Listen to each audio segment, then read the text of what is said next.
এসইউসিআই ডাকা 12 ঘন্টা বন্ধকে সফল করার চেষ্টার লক্ষ্য নিয়ে তুফানগঞ্জ শহরে এসডিও অফিস ও কোর্টে পিকেটিং চলাকালীন মোট 9 জনকে আটক করল তুফানগঞ্জ থানার পুলিশ। মূলত পুলিশ সূত্রে জানা গেছে, সরকারি কর্মীদের কাজে বাধা দেওয়ার ও সরকারি অফিসের গেটে তালা মারার ঘটনায় মোট 9 জনকে আটক করা হয়েছে। তবে বিশাল পুলিশ বাহিনী শহরের মোতায়েন রয়েছে। তাদের মধ্যে 8 জন পুরুষ কর্মী ও 1 জন মহিলা কর্মী রয়েছে।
আমাকে একটা পুলিশের উপস্থিতিতে ছাত্রদের আক্রমণ হলো কেন?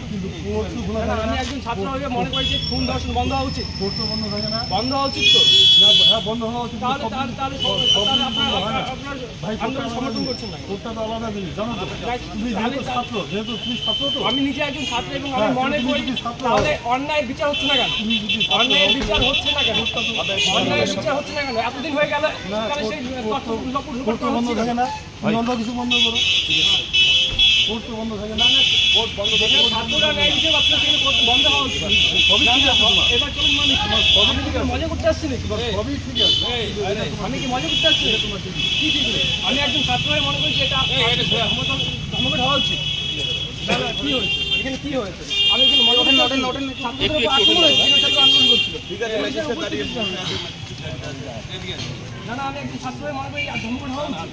না, কি হাত ছাড়বো? এখানে আমি ধর্মঘটকে সমর্থন করতে এসেছি। ছাত্রদের উপর আক্রমণ হলো কেন? গেট ছাড়বো না আমি, যেখানে ছাত্রদের বিচার হচ্ছে না, অন্যায় বিচার হচ্ছে না। আপনি হলো কেন? ছাত্রদের উপর আক্রমণ হলো কেন? আপনাদের উপস্থিতিতে ছাত্রদের উপর আক্রমণ হলো কেন? আমাকে উত্তর দিন, কেন ছাত্রদের বিচার হচ্ছে না? আমাকে উত্তর দিন, আমার উত্তর দিন। আপনাদের উপস্থিতিতে ছাত্রদের উপর আক্রমণ হলো কেন? ছাত্রদের একজন রেপিস্ট ছাড় পাচ্ছে আর আপনারা দাঁড়িয়ে দেখছেন। আচ্ছা, দিয়ে ফটো দিয়ে মানে আপনার আমি এটা করতে না ভিডিও বিষয় একদম